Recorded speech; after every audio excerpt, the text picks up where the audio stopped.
नमस्कार साथियों।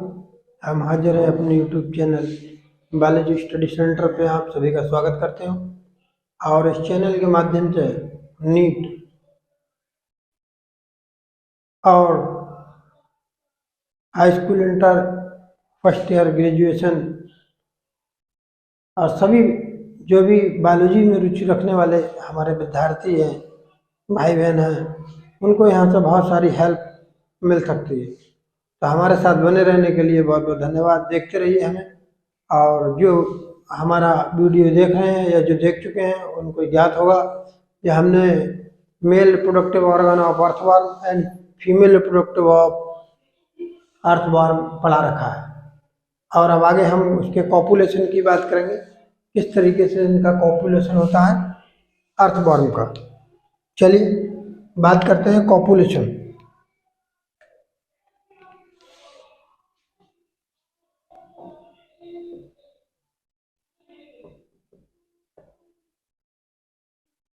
Of earthworm,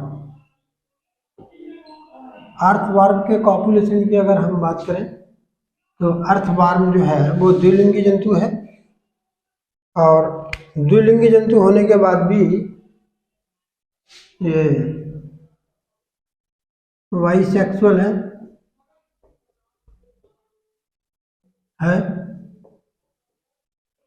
फिर भी इसमें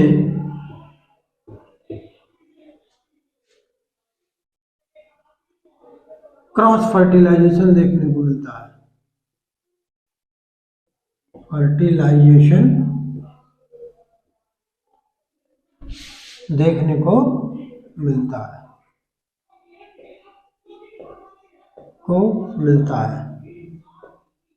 रीजन क्या है बता रखा है हमने।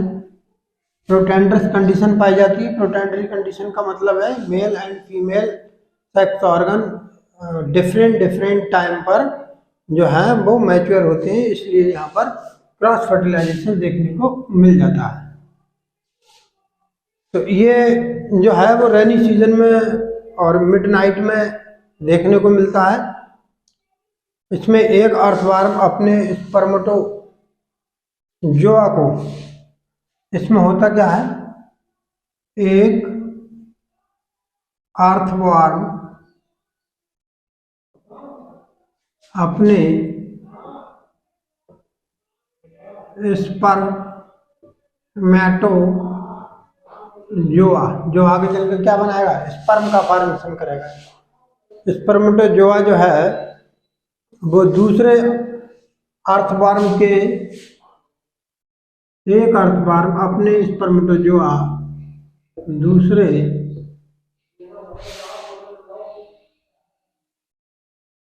अर्थवर्म के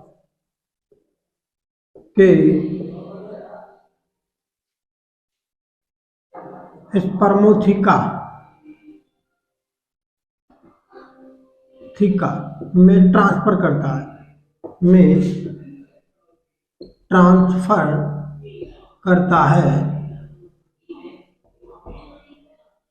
और इस क्रिया को क्या कह रहे हैं, इस क्रिया को कॉपुलेशन कहते हैं। कॉपुलेशन, यहाँ कोकून का फॉर्मेशन होता है। मोस्टली एक अर्थवर्म अपने स्पर्मेटोजोआ को दूसरे अर्थवर्म के स्पर्मोथिका में ट्रांसफर करता है, और इसी को हम क्या कह रहे हैं, इसी को हम कहते हैं कॉपुलेशन। और ये कॉपुलेशन की क्रिया जो है वो एट नाइट, ये क्रिया बहुत ध्यान से समझने की बात है। ये क्रिया एट नाइट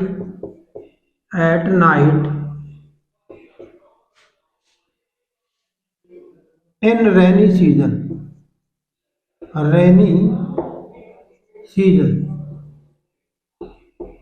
यानी कि वर्षा ऋतु में।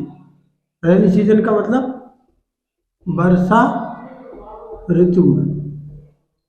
ऋतु में ये होते हैं रात के समय।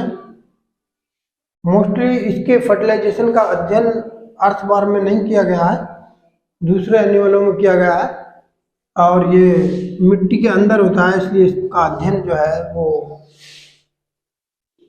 और जंतुओं में मुख्यतः देखा गया है। यहाँ कोकून फॉर्मेशन होता है। कौन सा फॉर्मेशन होता है? कोकून। फर्टिलाइजेशन की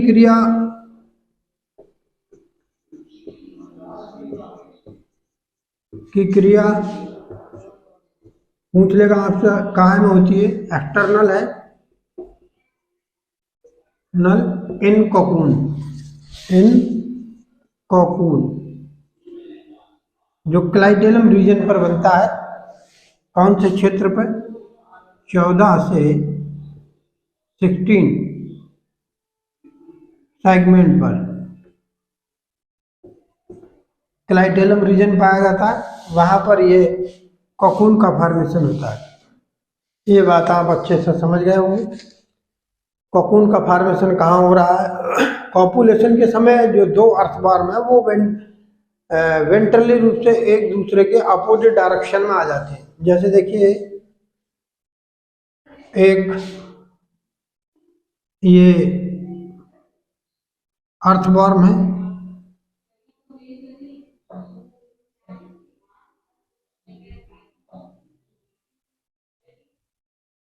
और दूसरा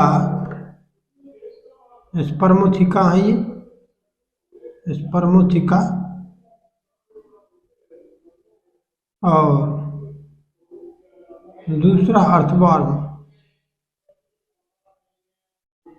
दूसरा अर्थवर्म आप यहाँ देख लेंगे।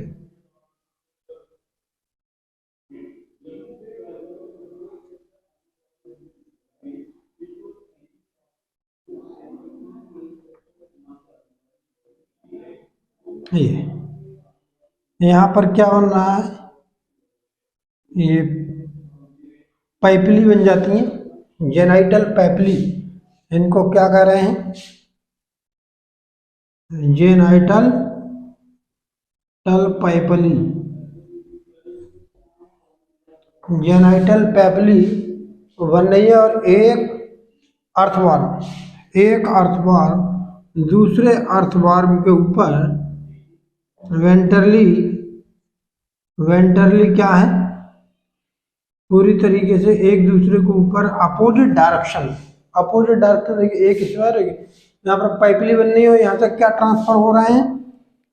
यहाँ पर क्या ट्रांसफर हो रहा है? स्पर्मेटोजोआ। यहाँ स्पर्मेटोजोआ ट्रांसफर हो रहे हैं, और ये स्पर्मेटोजोआ जब फिल हो जाते हैं तो यहाँ से ये निकल जाते हैं। और इसमें एक ग्लैंड पाई जाती है, क्लाइटेलर ग्लैंड। यहाँ पर एक ग्लैंड पाई जाएगी, और ग्लैंड का क्या नाम है? Clitellar gland. यहाँ एक ग्लैंड पाई जा रही है, उसको हम क्या कहते हैं? Clitellar gland. ये भूमि के अंदर है, इसको क्लाइटेलर ग्लैंड पाई जाती है। और क्लाइटेलर ग्लैंड से एक प्रकार का सेक्रेशन होता है जो इलास्टिक होता है, और वायु के संपर्क में आने पर बहुत ज़्यादा हार्ड हो जाता है।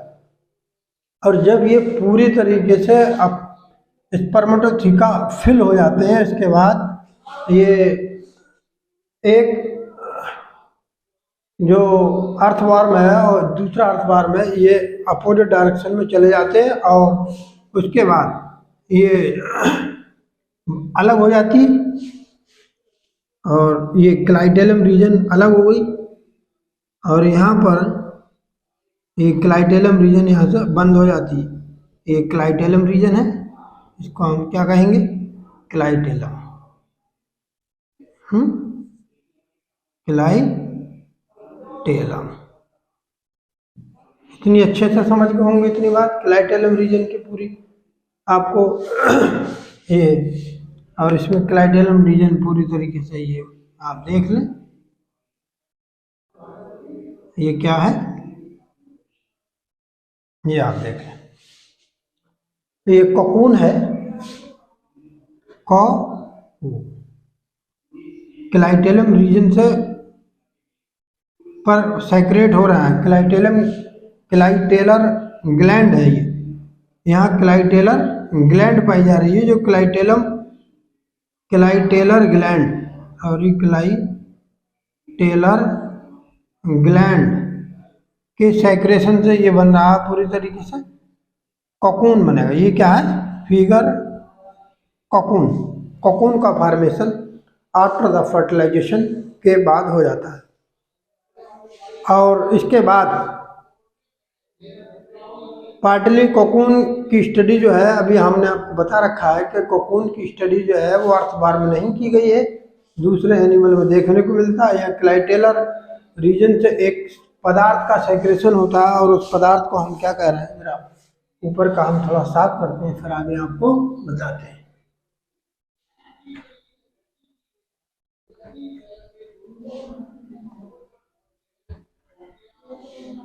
ये आप देखें,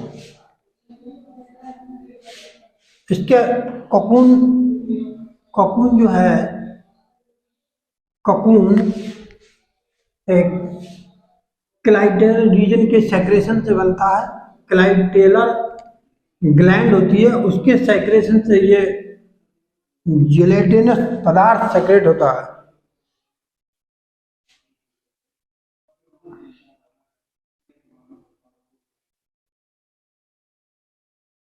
आफ्टर द कॉपुलेशन,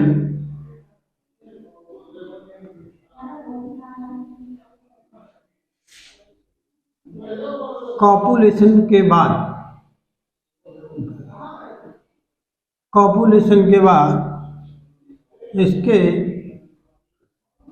इसके मतलब अर्थवर्म के क्लाइटेलर टेलम, क्लाइटेलम रीजन में, क्लाइटेलर ग्लैंड के सेक्रेशन से एक जिलेटिनस, जिलेटिन के समान, जिलेटिनस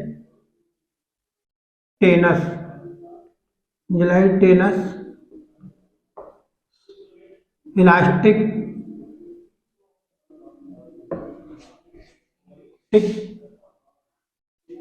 सबस्टेंस निकलता है, जो कोकून का फॉर्मेशन करता है, जो कोकून का फॉर्मेशन कर रहा है।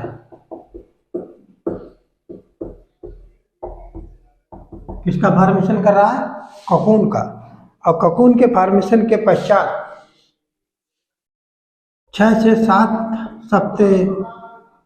सप्ताह में एक छोटा केचुआ बाहर आ जाता है,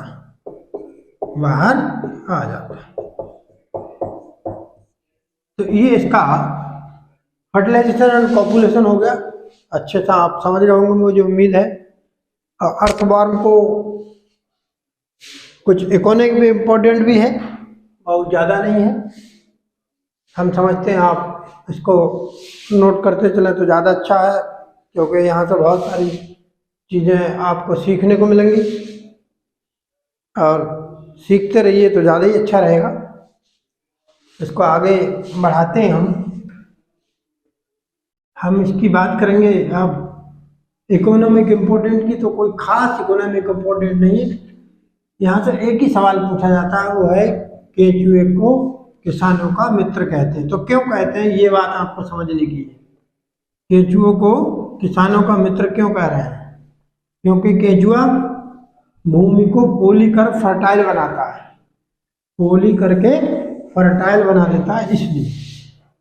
अगले हम मेंबर की बात करेंगे, जिसका नाम है लीच के, लीच, जोंक की बात करेंगे, जोंक की बात कर लेंगे, और इसके बाद हम आर्थ्रोपोडा को बढ़ाएंगे आगे। ये लास्ट मेंबर है इस क्लास का, जोंक। जोंक का वैज्ञानिक नाम हेरोडेनेरिया है, हेरोडेनेरिया। जोंक का वैज्ञानिक नाम क्या है? हेरोडेनेरिया ग्लूकोसा। हेरोडेनेरिया ग्लूकोसा की बात करेंगे हम। हेरोडिनेरिया, इसका वैज्ञानिक नाम क्या है? हेरोडिनेरिया globosa, हेरोडिनेरिया globosa, granulosa sir, sorry यहाँ पर ग्रेनुलोसा,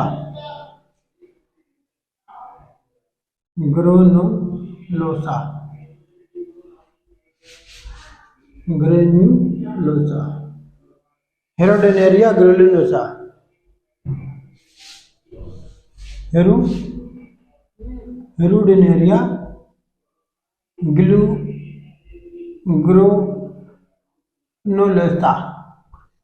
ग्रेनुलोसा, ये देख लिए आप। इसका फाइलम क्या है? सिस्टमिक अगर पोल्यूशन देखें तो क्या है इसका फाइलम? सब जानते हैं फाइलम एनिलिडा, पढ़ा रहे हैं आपको,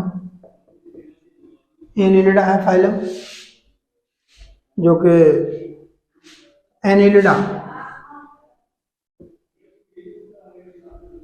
एनिलिडा को आप पढ़ रहे हैं, एनिलिडा के मेंबर चल रहे हैं इस समय। क्लास की अगर बात करें, क्लास कौन सा है इसका? तो क्लास हेरोडिनेरी है,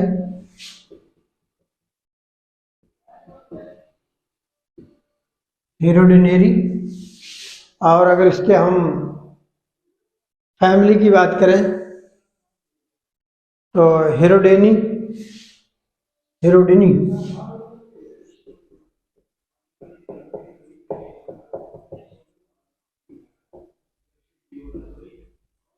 फैमिली हेरोडिनी है। और जीनस हेरोडिनेरिया, जेनस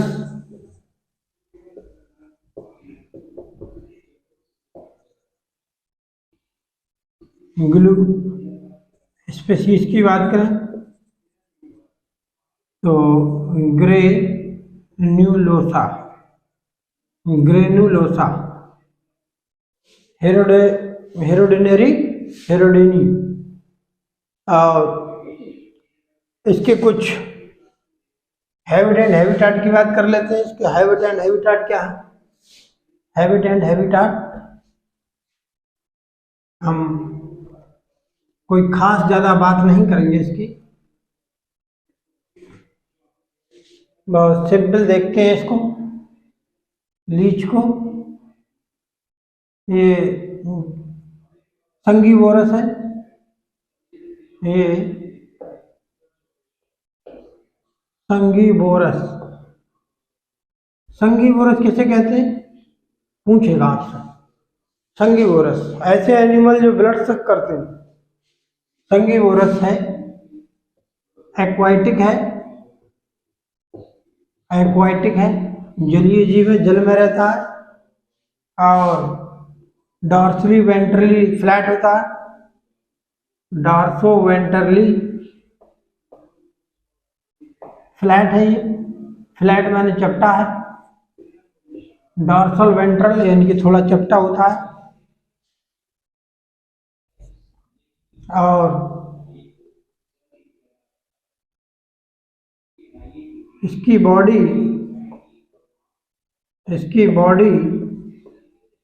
में 33 सेगमेंट या सोमाइट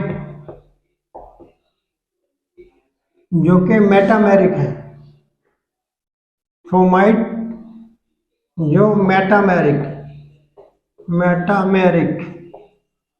मेटामेरिक सेगमेंटेशन पाई जाती है। यहाँ पर 33 सेगमेंट हैं जो कि पूरी तरीके से निश्चित है। ब्लड सक करने के लिए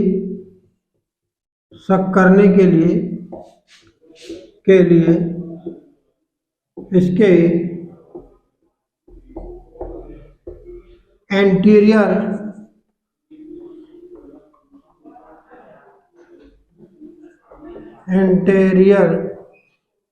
एंड पोस्टीरियर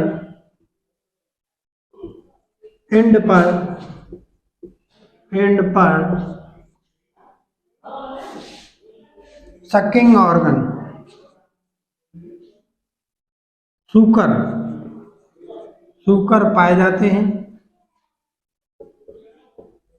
जो ब्लड सब करने के लिए एप्लीकेबल है। ये आप समझेगा। इसके इंटरनल एंटीरियर साइड पर, एंटीरियर एंड, एंटीरियर और पोस्टीरियर एंड पर शक्कर पाए जाते हैं। और ये शक्कर जो है वो पूरी तरह से क्या है, इसकी शक्कर ब्लड सक करने के लिए एप्लीकेबल है।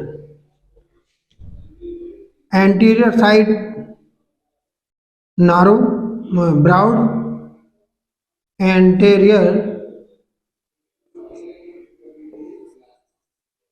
Rear side and, anterior side broad and posterior side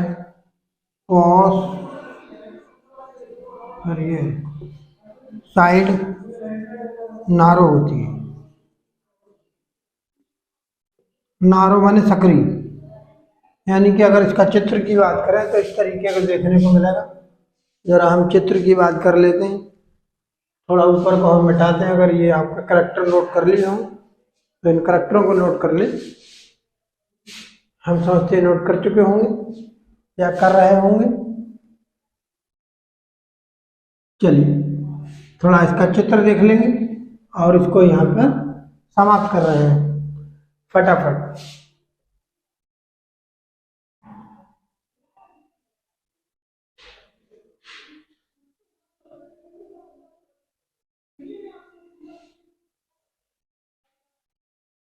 ये देखिए,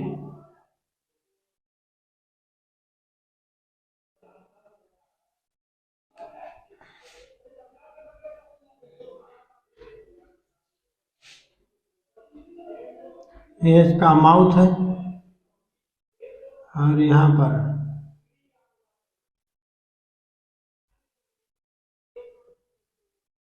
एंटीरियर शक्कर है।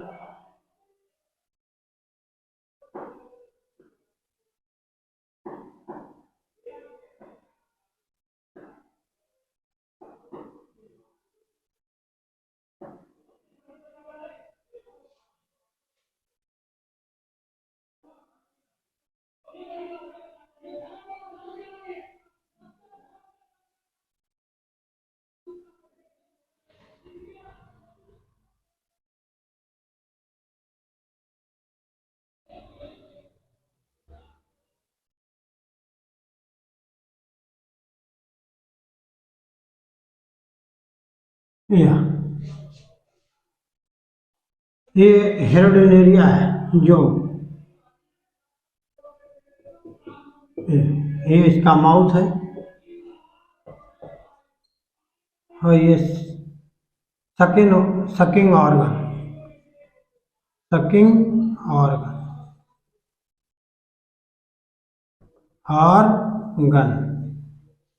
अंग है। ये बहुत ही लाल रुधिर वालों के लिए बहुत ही खतरनाक है ये आरबीसी। और ये अपने अंदर ब्लड को बहुत समय तक स्टोर करे रख सकती है और इसके अंदर ब्लड जमता नहीं है, क्योंकि हेरोडीन का स्रावण होता है नामक एक सब्सटेंस है जिसके कारण ब्लड इसकी बॉडी कैविटी में नहीं जमता है। और हमने बहुत ही एक एक पॉइंट की तरफ आपको बताया है। तो जोंक में 33 सेगमेंट होते हैं, इसी तरह से और क्या है, ये 33 सेगमेंट निश्चित है। जैसे कैंचियों में आपने देखे तो 100 से 120 खंड होते हैं, 100 भी हो सकते हैं, 120 भी हो सकते हैं, 10 भी हो सकते हैं, 111, 12 भी। लेकिन यहाँ पर सेगमेंट, नंबर ऑफ सेगमेंट की संख्या निश्चित है। यहाँ सेगमेंट, नंबर ऑफ सेगमेंट 33 है जो निश्चित ही है। ये बात इसमें बहुत खास बात है। और इसमें जितने भी एनिमल हैं वो सभी ज़्यादातर मोस्टली मॉइस्ट एरिया में रहते हैं और ये पूरी तरीके से जलीय है जो। और हम अब यहाँ पर जितने भी इसके मेंबर थे लगभग जो मुख्य मेंबर हैं जैसे केंचुआ है, जोंक है, इनके बारे में बता रखा है मैंने। और अब नेक्स्ट टाइम में मैं आपको अगला फाइलम आर्थ्रोपोडा के सामान्य लक्षण बताता हूँ।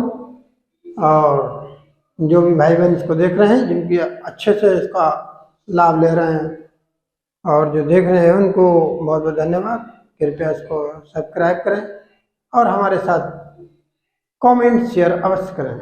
धन्यवाद।